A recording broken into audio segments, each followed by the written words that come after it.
Evangelho de Mateus, capítulo 11, de 28 a 30. Diz assim a palavra do nosso Deus: Vinde a mim, todos que estáis cansados e sobrecarregados, e eu vos aliviarei. Tomai sobre vós o meu jugo e aprendei de mim, porque sou manso e humilde de coração, e achareis descanso para as vossas almas, porque o meu jugo é suave e o meu fardo é leve.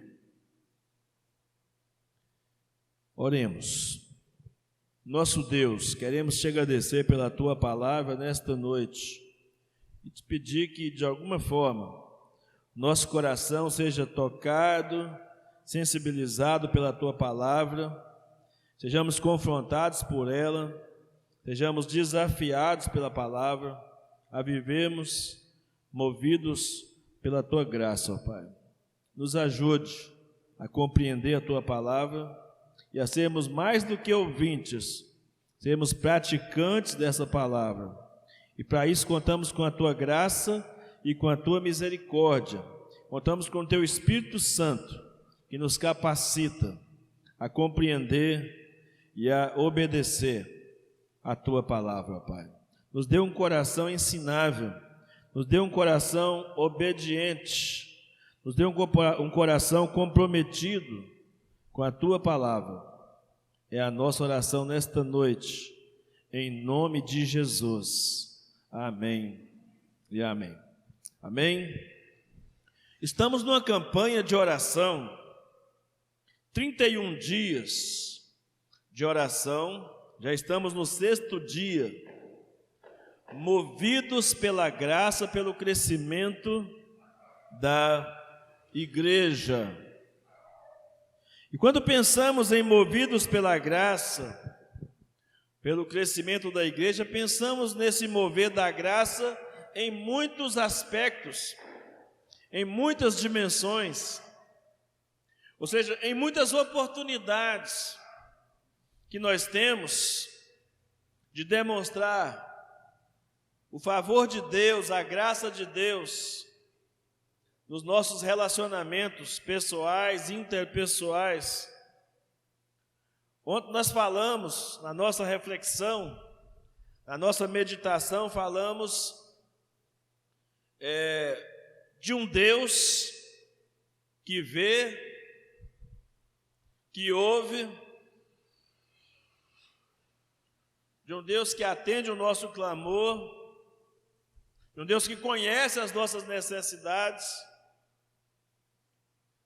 Mas na meditação de ontem nós falamos que Deus não ficou satisfeito. Depois de fazer tudo isso, que é muito interessante, porque são manifestações ou inclinações da graça de Deus em nosso favor, saber que Deus nos vê, saber que Deus nos ouve, saber que Deus nos conhece.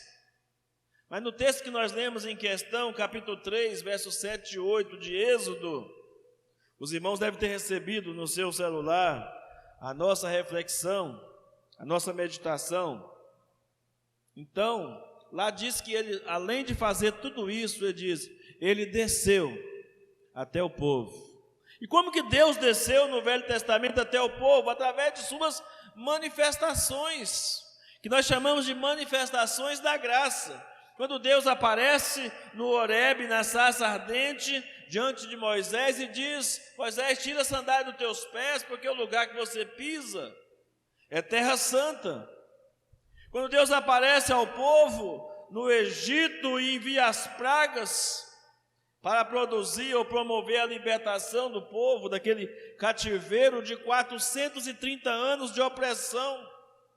Quando Deus caminha com um povo, mesmo sendo um povo murmurador, e Deus então caminha com esse povo em meio ao deserto, de dia numa coluna de nuvem, de noite numa coluna de fogo, marcando presença de um Deus que manda criar ou estabelecer o tabernáculo, Então, nesse tabernáculo é colocada uma arca da aliança no templo, no Santo dos Santos, onde Deus se revela, Deus se manifesta ao seu povo, através do sumo sacerdote.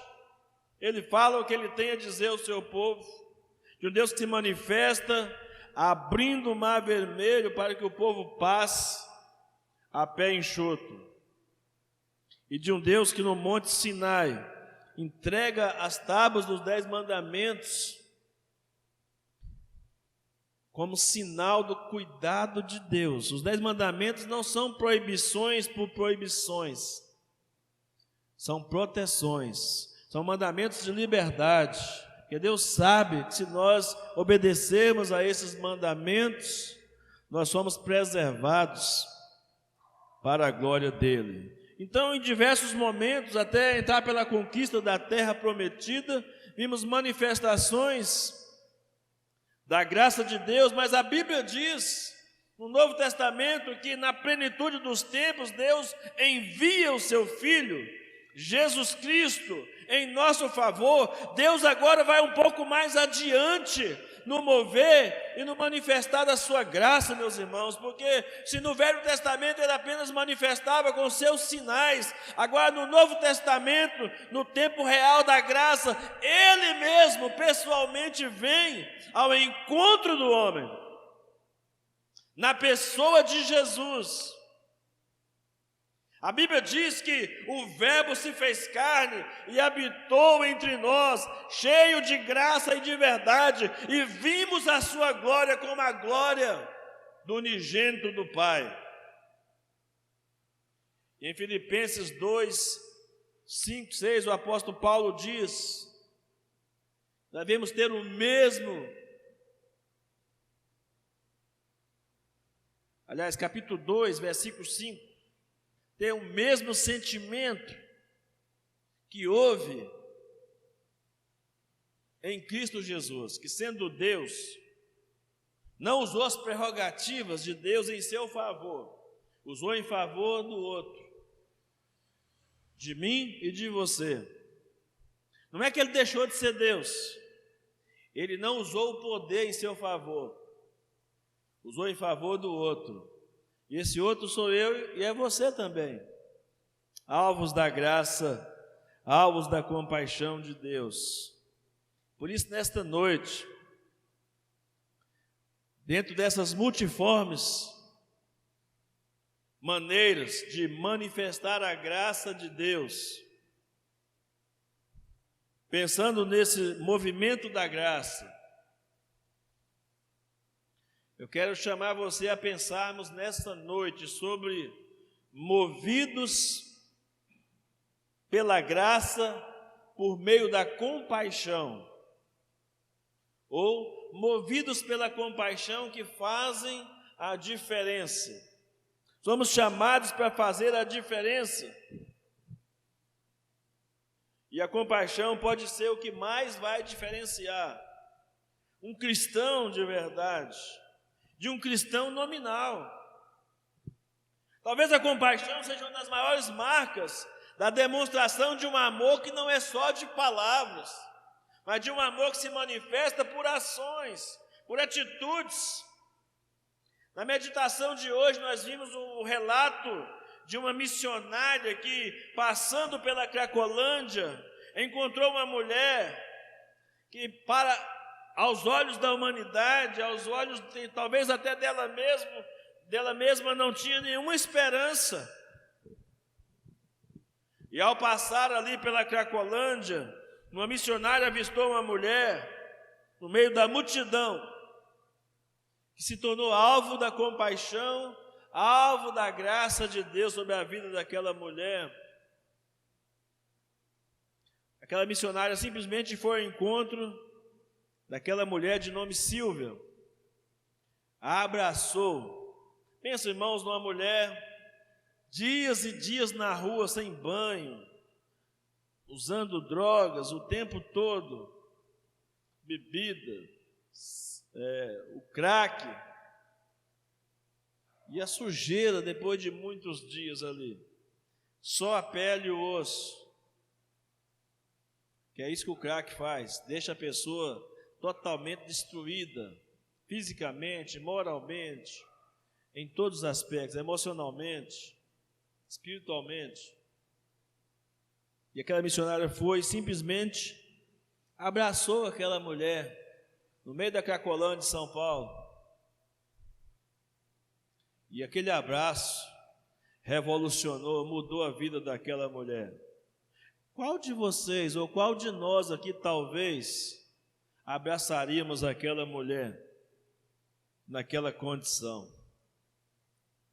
Qual de nós nos compadeceríamos dela a esse ponto de nos lançar no meio da podridão daquele lugar e acolher alguém como se acolhe uma pessoa tão querida, tão amada? Então, a compaixão é o amor em ação. A compaixão é o que vai, de fato, nos diferenciar nessa sociedade, nesses dias atuais. Eu quero dizer para você, irmão, talvez um complemento sobre essa questão, porque ter compaixão é mais do que ter um sentimento de pena, de dó, de piedade. É mais do que ter aquele sentimento de você olhar e ficar constrangido por aquela situação, mas passar adiante. A Bíblia conta a história de um homem ferido no caminho de Jericó, em que sacerdotes, ou seja, pastores, passaram do outro lado. Viram o homem lá, mas não fizeram nada. A Bíblia conta a história de que os músicos da igreja passaram lá e não fizeram nada. Os levitas, os sacerdotes, os doutores da lei passaram por ali. E alguém, olha, segundo o relato bíblico, aquele homem ferido era um judeu. E o camarada que o acolheu era um samaritano. E diz, não só cuidou das feridas momentâneas, mas proveu suprimento para os problemas, demandas futuras daquela pessoa que estava caída ali depois de ter sido assaltada. O texto bíblico diz. Irmãos, agir com compaixão é agir em direção daqueles pelos quais nós dizemos que nos compadecemos deles. É ir na direção, é tomar uma posição de ir ao encontro daquela pessoa que é alvo da nossa compaixão, da nossa misericórdia. Talvez você já tenha passado muitas vezes por alguém no sinal de trânsito, na rua, deitado na rodoviária, deitado lá na rua, debaixo de uma marquise, e você olhou e ficou muito triste, talvez até pensou, olha como é que está a imagem de Deus, semelhança de Deus na vida dessa pessoa. Você fica muito triste, ou algumas pessoas passam com medo, e aí passa e vai embora. Nenhuma atitude sequer que possa mudar a vida daquela pessoa. Então, ter compaixão é ir adiante na direção daquele, assim como Cristo fez, vindo em nossa direção, vindo naqueles tempos, na direção daquele povo, que ele olhou e teve compaixão, diz o texto bíblico, que andava de um lado para o outro como ovelhas que não tinham pastor, sem rumo. Jesus, irmãos, é o mestre por excelência da compaixão. O mestre dos mestres, porque ele não só ensinou sobre compaixão, mas ele compartilhou, ele botou a mão na massa, ele deu demonstrações de pequenos atos de compaixão. Ele atendeu às necessidades do povo. Outro dia eu disse aqui que eu tenho me impressionado, lendo o livro de Mateus, tenho me impressionado e fixado em um detalhe interessante, que a Bíblia diz que todos que vinham a Jesus para ser curado, todos eram curados. Até agora não esbarrei em um texto onde alguém tenha vindo para ser curado e tenha saído sem receber a cura, sem receber o milagre da intervenção divina em suas vidas. Devemos aprender com Jesus, então, a termos compaixão. Ter compaixão, irmãos, não pode ser algo esporádico. Compaixão deve fazer parte do nosso caráter cristão. Compaixão deve fazer parte da nossa vida, do nosso estilo de vida. Não pode ser algo só do domingo, não pode ser algo só de ocasião especial. Compaixão não pode ser algo esporádico nas nossas vidas. Ter compaixão precisa ser estilo de vida. Aí eu ajo assim porque o amor de Cristo foi derramado no meu coração, e a minha ação não é porque eu sou uma pessoa boa, mas é porque Cristo está agindo em mim. É Cristo manifestando na minha vida que me faz ir em direção ao necessitado. E quando você vai em direção ao necessitado, você não vai com julgamentos. Está nessa vida porque quer. Está aí, tem família, tem casa, tem isso, tem aquilo. Está porque quer. Eu trabalho, por que eu não posso trabalhar também? Vai dizer isso para um viciado em crack, viciado no alcoolismo, irmão, que não tem condição mais de reação própria, está dominado. A Bíblia diz que a bebida exerce controle, domínio sobre a vida daquela pessoa, assim como a droga também. Como é que você pode esperar que uma pessoa dessa consiga reagir por conta própria? Se nós mesmos, mesmo que não tivesse cometido nenhum tipo de pecado dessa natureza, a Bíblia diz que mesmo assim, nem você e nem eu teríamos condições de dar um passo em direção à nossa salvação. Em Efésios capítulo 2, versículo 1, a Bíblia diz que Ele nos chamou à vida, quando nós ainda estávamos mortos em nossos delitos e pecados. Ou seja, nós não podíamos nos mover nem na direção de Deus, quando Ele se moveu na nossa direção para nos salvar. E por que nós podemos, ou por que nós queremos imaginar que um pobre miserável que está lá no crack, no alcoolismo, que ele tenha condições, ele se vira, ele não entrou nesse negócio, problema dele. Sem falar nas outras coisas, o mundo do crime, as opções sexuais, seja lá o estilo de vida que a pessoa tiver. Eu sei que nós temos que ter uma palavra de firmeza, mas eu penso muito, embora não seja um revolucionário, mas não é que a palavra do revolucionário diz, olha, ter firmeza, devemos ter sim, mas nunca perder a ternura, nunca perder a capacidade de sensibilizar com a necessidade do outro.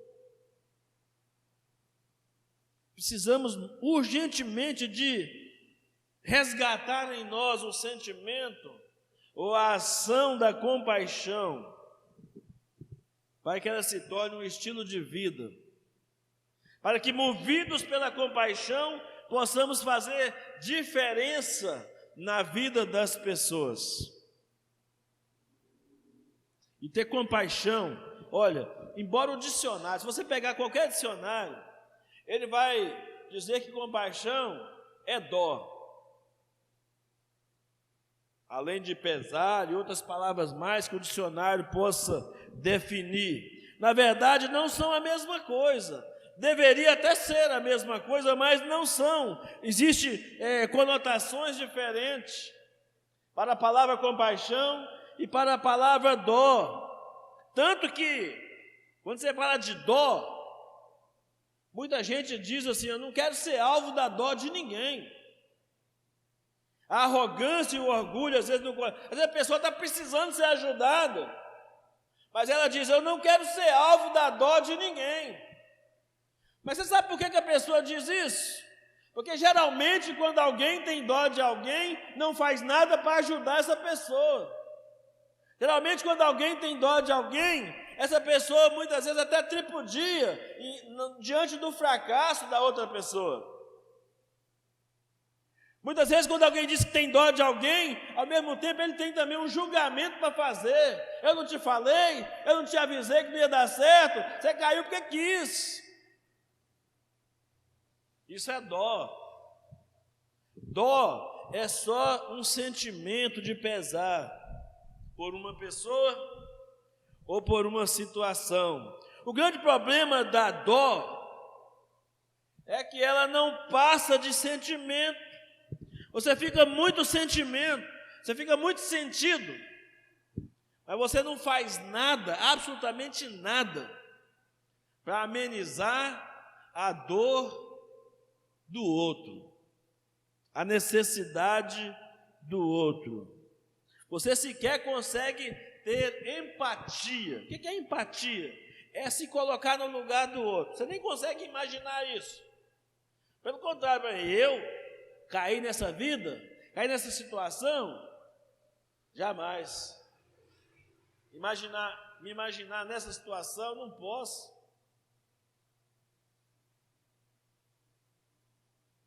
Nem sequer empatia, quanto mais falar em amenizar a dor do outro, que é colocar-se no lugar do outro. Já a compaixão, não, a compaixão se move em favor do outro, a compaixão estende a mão, a compaixão joga uma corda para tirar do buraco, e não joga a terra por cima da pessoa que já está afundada. A compaixão coloca uma escada para que o outro suba. A compaixão cura as feridas da alma, do corpo e da alma. A compaixão provê os recursos. Eu citei agora há pouco, a parábola do bom samaritano é o maior exemplo disso. Você não conhece essa parábola, procura depois na sua Bíblia e leia. Que o que fez o samaritano é tudo que Deus quer que você e eu façamos. Porque Jesus perguntou para os seus discípulos, e vocês entenderam bem? Quem é que ama nessa história aqui? E eles responderam. Mesmo ele não tendo feito, eles responderam. É o que cuidou. O que cuidou é o que amou. E sabe qual foi a resposta de Jesus? Quem lembra? Vá e faça o mesmo. Vai e faça o mesmo. Vocês já sabem? Já sabem que quem amou foi o que cuidou? Então vai e faça o mesmo. Atos de compaixão. Então Jesus se movia através da compaixão. A compaixão era um sentimento que acompanhava cada estender de mão, não ficava só no sentimento. Ele estendia a mão em favor do outro. Foi por compaixão que Jesus curou os cegos de Jericó. Foi por compaixão. O texto diz, né, em Mateus 20, 34, Jesus, movido de íntima compaixão, tocou-lhe os olhos, e logo viram, e eles o seguiram. Foi por compaixão que Jesus, diante daquela mulher sírio-fenícia, que mesmo diante da recusa de Jesus em compartilhar aquilo que era destinado ao povo de Israel, ela disse: é verdade, Jesus, o senhor falou, não é mentira não, é verdade, mas até os cachorrinhos comem da mesa, das migalhas que caem da mesa dos filhos. E Jesus olha para aquela mulher com compaixão e diz: olha, grande é a sua fé. Você foi curada, vai, que seja feito conforme a tua vontade. Porque grande é a sua fé. Por compaixão. Quando nos movemos, irmãos, em compaixão em direção às pessoas, nós podemos ser bênção, podemos ser úteis. Deus nos usa para trazer alívio em diferentes momentos. Deus nos usa para sermos canais de bênção. Por isso precisamos ir em direção, ou Deus quer ir em direção às pessoas através de mim e através de você. Para cada situação, Jesus se movia em compaixão, para suprir as necessidades das pessoas que estavam ao seu redor. E hoje, nos dias atuais, nós como igreja de Cristo, se é que somos igreja de Cristo, somos corpo de Cristo, nós temos a obrigação de agir como Cristo, nos mover em compaixão, para ajudar aqueles que têm necessidade, seja quais forem as necessidades, que nós possamos levar uma palavra de conforto, possamos levar o suprimento para a necessidade, possamos simplesmente dizer, tem hora que tem coisa que a gente não sabe o que fazer. Eu falo isso, por exemplo, quando você vai num velório, às vezes não tem muita coisa para fazer, ou para falar, né? E para não falar bobagem, ou para ser insensível com a dor do outro, é melhor você ficar calado. Simplesmente chega, abraça essa pessoa e diz, ó, estou aqui, conte comigo, conte com as minhas orações, se você precisar de mim, está precisando chorar, pode chorar no meu ombro aqui, ó. Não precisa falar nada. Aliás, até melhor que não fale, do que ser insensível nas palavras. Então é um grande desafio, irmãos, para nós. E Jesus, ao discorrer sobre esses vários assuntos a respeito da compaixão, a palavra de Deus nos traz tanta coisa que nós precisamos colocar em prática e aprender. E uma experiência interessante foi na multiplicação dos pães. Depois de ensinar horas, o povo estava com fome. O discípulo falou, não, despede cada um cuida da sua comida, cada um vai cuidar. Deus diz, não, eu ensinei agora sobre compaixão, então eu preciso aplicar. O que é compaixão? E ele então multiplica os pães e os peixes e alimenta a multidão. Em Marcos capítulo 8, versículo 2, a Bíblia diz, tendo compaixão da multidão, porque já há 3 dias estão comigo e não têm o que comer. E aí nós nos deparamos com um texto como esse de Mateus 11, 28 a 30, quando ele diz, vinde a mim todos que estáis cansados, sobrecarregados, oprimidos, deprimidos, eu vos aliviarei. Tomai sobre vós o meu jugo, aprendei de mim, porque eu sou manso e humilde de coração, encontrareis descanso para as vossas almas, porque meu jugo é suave e o meu fardo é leve. Tem alguns princípios aqui, para você que quer ser alguém que tenha compaixão, você quer exercitar a compaixão, tem alguns princípios interessantes para você levar para casa hoje e meditar sobre eles. De que maneira Deus pode usar você na vida de alguém? A primeira coisa que eu gostaria que você levasse para casa essa lição hoje. A compaixão traz alívio em meio à indiferença. Irmãos, muita gente acha que o contrário de amor é ódio. Nós aprendemos desde criança isso, né? Que o contrário de amor é ódio. Mas isso não é verdade. O contrário de amor é indiferença. Pior do que o ódio é a indiferença. Porque a indiferença você ignora o outro, ignora a presença dele. Você diz, você para mim morreu, ou você para mim não existe.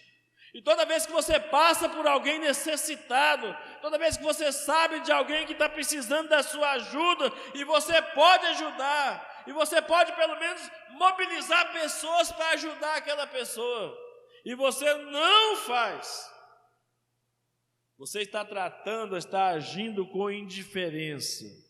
Indiferença é o antônimo de compaixão.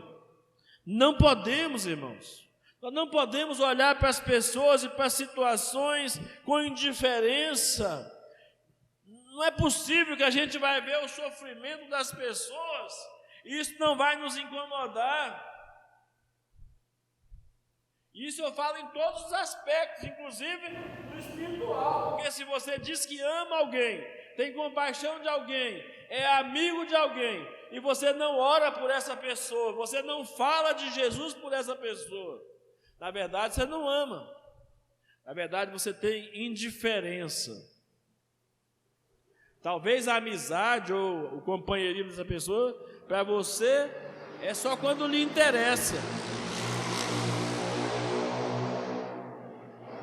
Muita gente tem muitos amigos quando tem dinheiro, quando tem posição social, quando é o que paga a conta.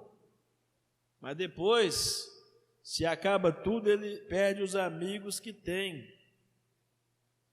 Então, a indiferença, Jesus sabia da indiferença que existia entre judeus e samaritanos, e mesmo assim ele não hesitou em conversar com a mulher samaritana. Em João, no capítulo 4, tem um relato, depois você pode procurar. Você pode procurar e encontrar esse relato no capítulo 4, quando Jesus começa a ter um diálogo com a mulher samaritana, porque além de samaritana, aquela mulher provavelmente era uma prostituta, porque ela já havia trocado de marido várias vezes. E Jesus chega para ela e pergunta: cadê seu marido? Ela diz assim: eu não tenho marido. Jesus disse: você disse bem, você já teve alguns maridos, e o que você tem agora não é seu também não.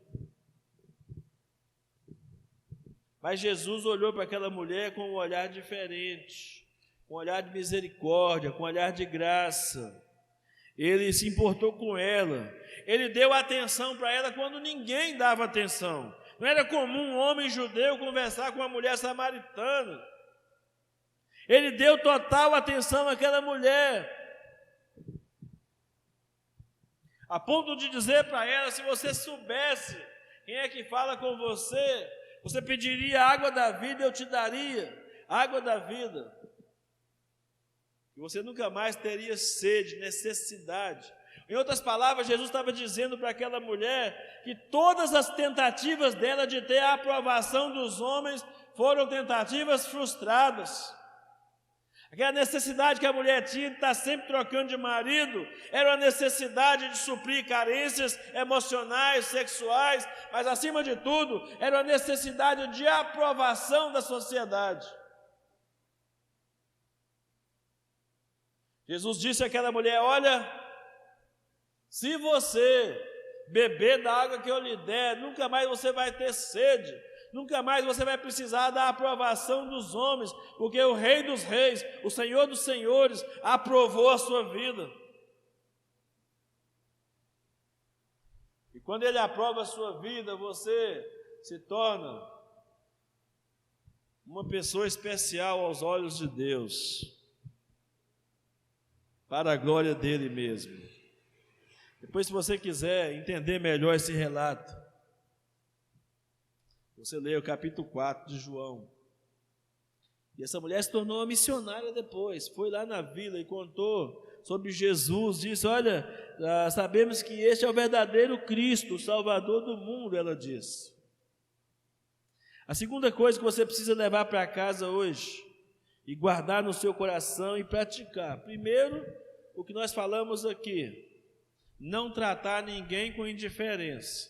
A compaixão que vai brotar no seu coração, para você não tratar ninguém com indiferença.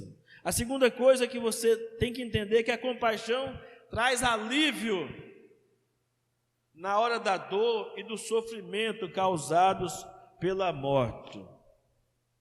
Numa humanidade, irmãos, nunca a humanidade necessitou tanto de compaixão como nos últimos 2, 3 anos. Uma tragédia atrás da outra. Uma tragédia atrás da outra para a humanidade. Estamos aí, de repente, quando não imaginávamos um vírus, coloca todo mundo de quarentena, coloca o mundo inteiro sob suspeita. 2 anos se passaram, 2 anos se passaram. Pandemia para o nosso tempo, para o século 21, sem precedentes. Causou a morte de milhares de pessoas no mundo, famílias que perderam seus entes queridos, chorando até hoje a dor da perda, pais de famílias que perderam seus empregos. Você está empregado? Você tem emprego? Sua família está empregada? Tem comida na sua casa? Está faltando alguma coisa? Pois é. Sabe, tem muita gente que não tem. Tem muita gente que não tem. Muita gente perdeu tudo nessa pandemia.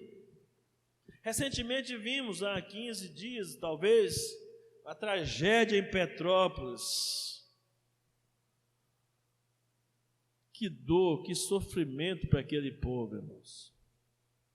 Alguém me mandou alguns vídeos e eu não consegui abri-los.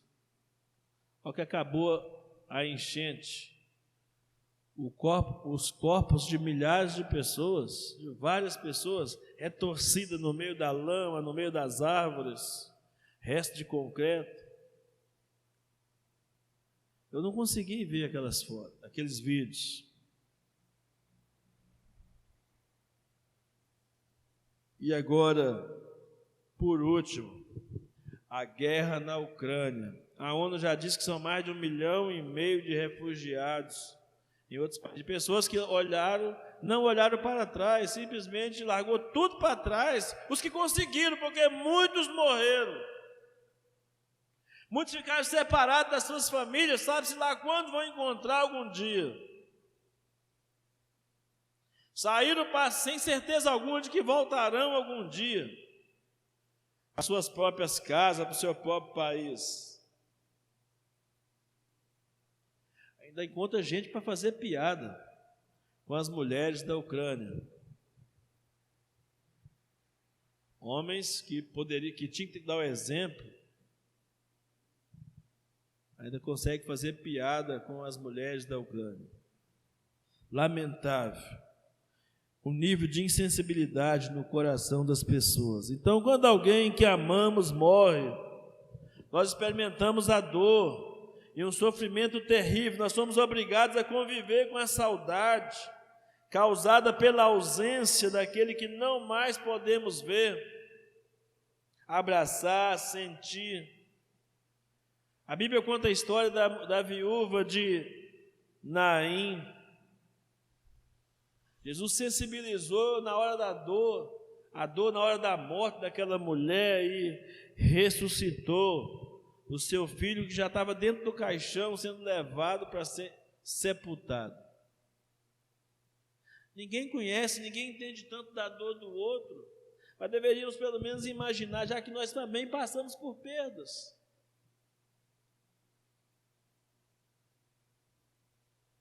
Agora, no mês de fevereiro, completaram 8 anos que meu pai faleceu. É um negócio muito diferente esses sentimentos, irmãos. Eu não sei se alguém aqui já perdeu algum ente querido e que lhe trouxe muita dor, muito sofrimento por causa disso. Mas o negócio é tão estranho, só para os irmãos terem uma ideia. Eu já vivia distante dos meus pais por causa da questão ministerial, vendo-os uma vez por ano, quando era possível. Há mais de 30 anos. Há mais de 30 anos sem aquela convivência diária com meu pai. Mas o dia que eu recebi a notícia da morte dele, eu senti uma dor de desamparo. me senti órfão, mesmo não estando convivendo mais com ele, em família, dentro da mesma casa. É uma dor incrível. E como nós não podemos sensibilizar com a dor dos outros também? Estão passando por dificuldades também. A Bíblia diz em Lucas 7, verso 13: vendo a Jesus, a mulher de Naim, o Senhor moveu-se de íntima compaixão por ela e disse: não chores. Mas não ficou só no não chores, ele foi lá e ressuscitou o filho da viúva. Em terceiro lugar, a compaixão traz alívio na enfermidade e na vergonha. Quando aquele leproso de Marcos capítulo 1, versículo 41, aproximou de Jesus, ele não queria apenas ser curado da lepra, do mal que tomava conta do seu corpo, ele desejava ser devolvido ao convívio social. Ele tinha vergonha de ser leproso, ele tinha vergonha porque ele era rejeitado pela sociedade. E Jesus, a Bíblia diz, no verso 41, movido de grande compaixão, estendeu a mão e tocou e disse-lhe, porque ele tinha perguntado antes para o menino: o que queres que eu te faça? Ele respondeu: eu quero ser limpo. E sabe o que está incluído nessa resposta? Eu quero ser limpo. Eu quero ser limpo não somente porque eu quero ser curado, eu quero ser limpo porque eu quero ser aceito novamente pela sociedade. E Jesus disse: você quer ser limpo? Eu quero ser limpo. E Jesus então estendeu a mão e tocou, e ia ser limpo. E por último, irmãos, a compaixão traz alívio no cansaço. A Bíblia deixa claro que Jesus não se preocupava apenas em pregar o evangelho do reino e curar enfermidades do povo ou alimentar multidões famintas. Jesus também resolvia os problemas emocionais, porque o cansaço aqui é um cansaço emocional, tanto que está aliado, cansados e oprimidos, cansados e sobrecarregados, cansados e deprimidos. Cansaço aqui é geral, mas voltado para as questões emocionais. A Bíblia diz em Mateus 9:36, ele disse assim: e vendo as multidões, teve grande compaixão delas, porque andavam cansadas e desgarradas, como ovelhas que não têm pastor. Quando a compaixão é manifestada, acontece uma coisa incrível: o aliviar da bagagem. Você está carregando um fardo muito grande, está pesado para você. Alguém pode te ajudar, alguém pode carregar com você, e o próprio Cristo te chama a entregar esse fardo a Ele. Em Gálatas, a Bíblia diz que nós devemos levar as cargas uns dos outros. Cada um leva a sua própria carga, mas se você pode ajudar na carga do outro, ajude também. Eu quero finalizar essa palavra dizendo o seguinte, irmãos: hoje, como igreja, como tem sido o nosso comportamento como igreja? Você como cristão, como tem sido o seu comportamento? Como tem sido a sua atitude? O que temos feito, nos movido em compaixão? Com o exemplo de Jesus, ou temos agido com indiferença nos mais variados casos? As pessoas que te procuram com a certeza de que vão ser ajudadas, ou muitas delas procuram só por procurar, porque sabe que você não vai fazer nada para ajudá-las. O que você tem feito, meu irmão, minha irmã? O que você tem feito para amenizar a dor de outra pessoa? Faça uma reflexão sobre a sua vida.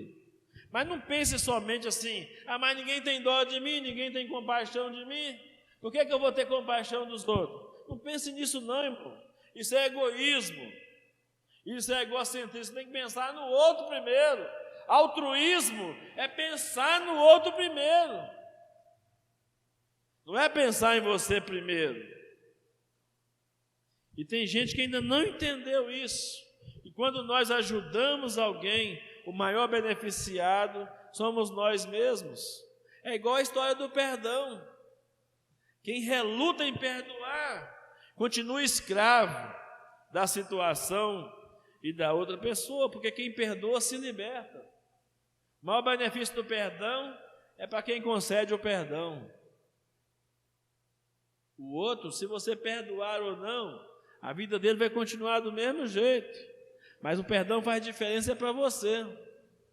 É você que é o beneficiado do perdão recebido. Então, pense em como você tem agido, em como você tem feito. Se você tem ido na direção, se você tem clamado por ajuda, ou se você não tem escutado, se você tem tapado os ouvidos para não ouvir o clamor das outras pessoas. Eu digo sem medo de errar nessa noite, meu irmão.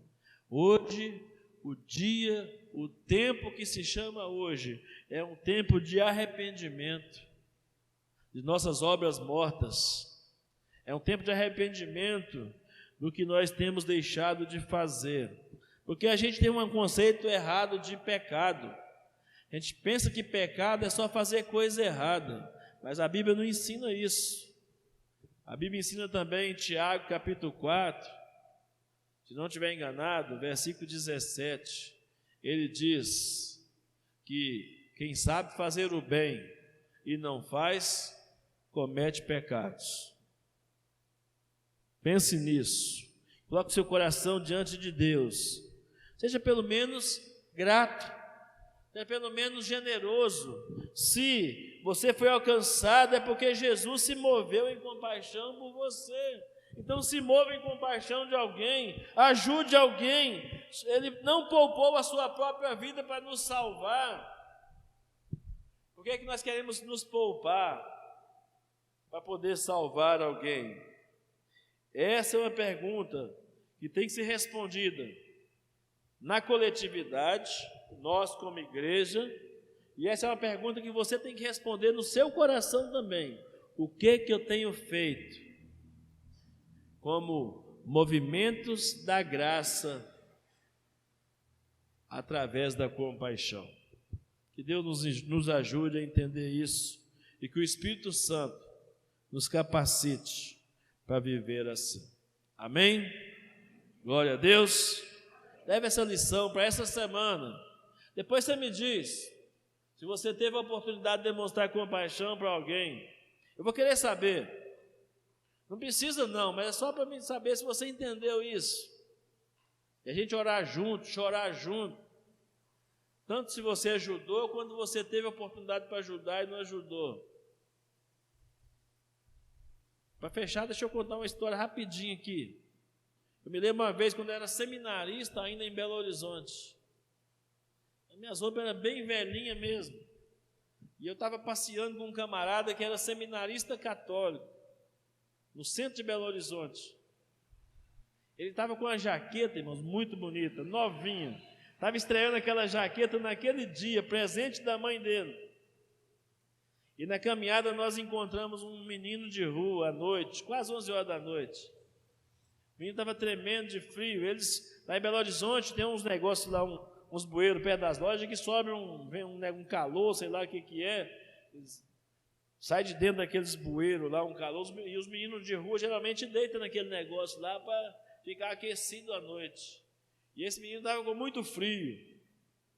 E aí aquele rapaz que estava comigo abordou o menino e levou ele numa lanchonete, pagou um café quente para ele, um pão de queijo, e na hora que estava indo embora, tirou a blusa novinha, que ele estava usando pela primeira vez, e abraçou aquele menino de rua,